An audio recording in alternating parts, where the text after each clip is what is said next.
근데 일정이 낙찰하면 되더라고요, 이게. 낙찰됐다가 그 잔금을 못 치러가지고 못해. 아, 낙찰자금 그만.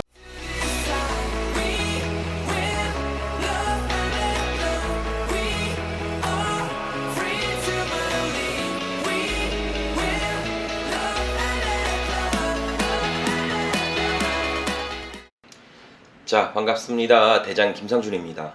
자, 오늘은 서울에서, 그것도 인구 밀도가 상위에 위치해 있는 지하철 2호선 역세권에 있는 꼬마 빌딩이 2분의 1로 지분으로 경매에 나왔습니다. 오늘은 해당 물건에 대해서 전달드려 보도록 할게요. 참고로 저도 입찰을 했지만 아쉽게도 폐차했던 물건입니다. 해당 물건은 토지 면적 40평 중에 20평만, 즉 2분의 1만 경매에 진행된 물건입니다. 감정가 8억 7,600만원대에 경매가 진행되었고 전차시 11억 1,500만원에 낙찰됐다가 잔금 미납하여 다시 나온 경매 물건이었죠. 여기다가 50% 지분권자인 공유자가 우선 매수권 행사도 하였지만 최종적인 잔금을 납부하지 않아 재경매가 나온 물건이었습니다. 해당 매물은 토지 가격은 평당 4,300만원으로 나왔으며 주변에 토지 평당 가격은 최대 7천만원대에 거래되고 있어 가격적인 부분에서는 메리트는 충분히 높았습니다. 그 외에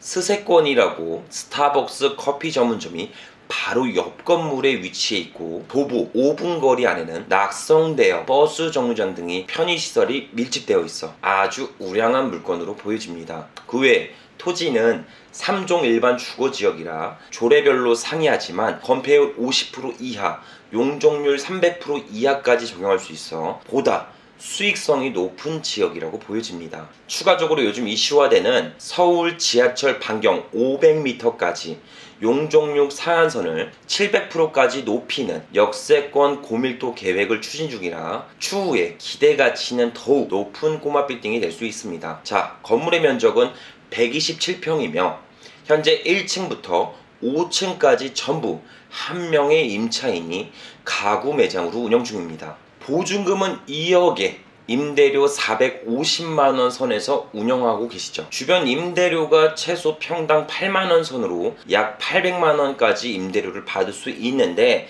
임대료는 저평가되어 있었습니다. 자, 우선 해당 물건지에 있는 가구 매장 임차인을 제가 직접 만나 보증금 여부 및 재계약 여부를 이야기를 나눴습니다. 현재 임대료는 내지 않는 상황으로 보여졌고 추후 이사도 가능하고 재계약도 가능하다는 말씀을 주셨어요. 합류가 건물주님이랑 연락하시면서 임대를 받고 그런. 이게 지금 경매 나왔거든요. 네, 알고 있어요. 아, 근데 일정이 낙찰하면 되더라고요, 이게. 낙찰됐다가 그 잔금을 못 치러가지고 못해. 아, 낙찰자금 계약금만 내고 나머지 잔금을 못 치러서 그랬었어요. 아, 당연히 있네요. 그러니까 그 다음 거도 이제 한번 계속 나오겠죠. 그래. 사업은 계속 하실 거죠, 그래서? 하나는 끝났고 이제 하나는 지금 지금 안 내고 있는데 난 나가겠다고 지금 표시를 한 상태고. 물건의 히스토리는 이렇습니다. 총 3형제가 있는데 제일 큰 형이 우리 물건지 바로 옆에 붙어있는 건물주이며 경매에 나온 꼬마 빌딩은 둘째와 셋째가 약 50%씩 지분을 나눠 가지고 있었습니다. 이 중 50%의 지분은 경매에 진행되고 나머지 50%의 지분도 다른 명의로 변경된 시점이었죠. 그래서 임차인에게 확인하여 경매에 나온 건물과 바로 붙어있는 바로 옆 건물주와도 통화를 시도했습니다. 맞아, 임대료 너무 싸게 놓으셨던 것 같은데. 인자를 800 정도 받으면 맞아요. 맞아요, 한 800에서 한 1,000 사이면 될 것 같은데. 네, 맞아요. 임대료가 500만 원대, 400만 원대라. 그 사이에 딱 50만 원 줬나 50만 원. 50만 원, 400에서 그거는 미래 보셔야 돼, 미래를. 미래를. 왜냐하면은 네. 일반 지구 이제 지하철 역사 앞을 네. 용도는 풀린다 그랬잖아요.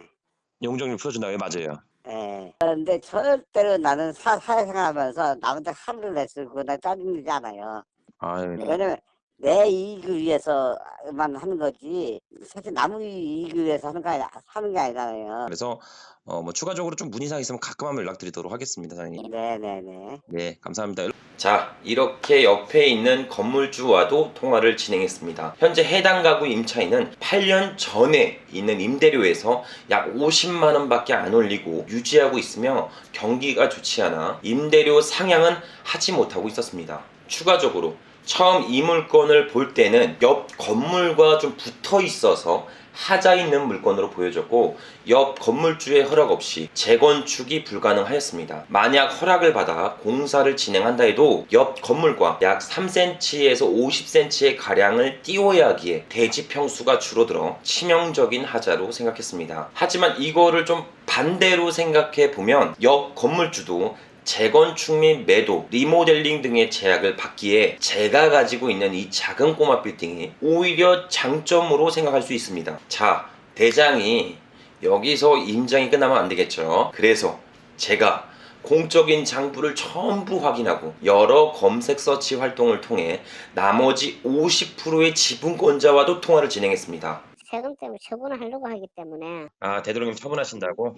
야 그렇죠. 얼마 전에도 평당 8천에 팔렸지만은 그래서 내가 그거 묵혔지만은 나중에 치를까 말까 하겠다고 그냥 던지겠다 모르겠어요. 요즘 시세가 이렇다 보니까 일단 저도 처분하고 다시 또 기회를 가질 마음도 있어요. 현재 50%의 지분권자분이 부동산의 징벌적인 규제로 인해 본인이 소유한 50%의 지분도 팔 의향이 있다는 이야기를 들었습니다. 완만한 협의가 되었으면 좋겠다는 이야기까지 듣게 됩니다. 자, 이렇게 옆 건물주, 지분권자, 임차인 등 해당 물건의 이해관계인들 모든 히스토리들을 완전히 파악하여 변수는 제로로 만들 수 있었습니다. 자, 그럼 해당 매물의 문제점들을 총 정리해 보도록 하겠습니다. 첫 번째 하자, 대항력 있는 임차인의 보증금을 인수 여부이죠.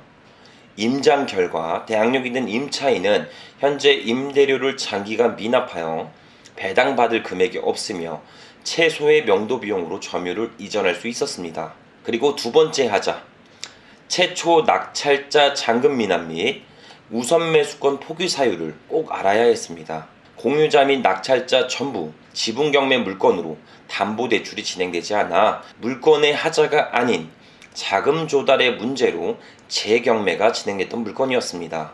그리고 세 번째 하자, 바로 옆 건물과 경매에 나온 건물이 붙어있는 경우였죠. 해당 문제로 인해 리모델링, 신축 등 제약을 받아 온전한 가치를 발휘하지 못할 것으로 예상했으나 바로 옆 건물주가 해당 건물을 어느 정도 매매할 의사가 있어 보여 오히려 경매에 나온 물건이 옆 건물과 붙어있다는 것이 장점으로 부각되었습니다. 네 번째 하자, 나머지 50%의 지분권자와 협의하는 내용입니다.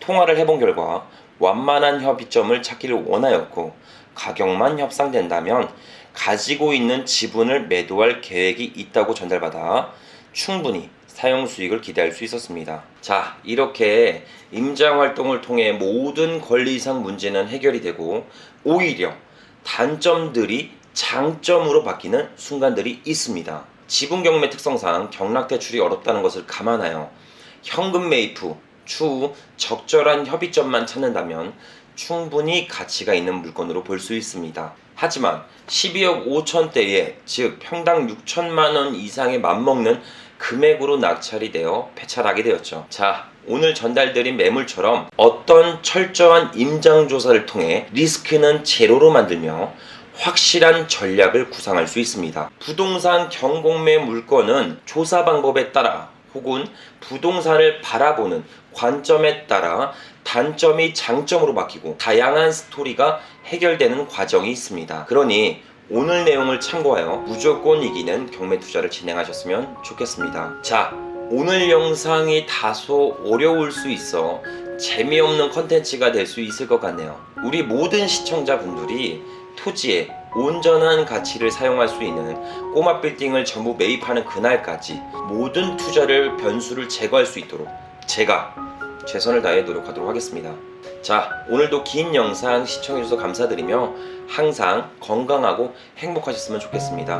감사합니다.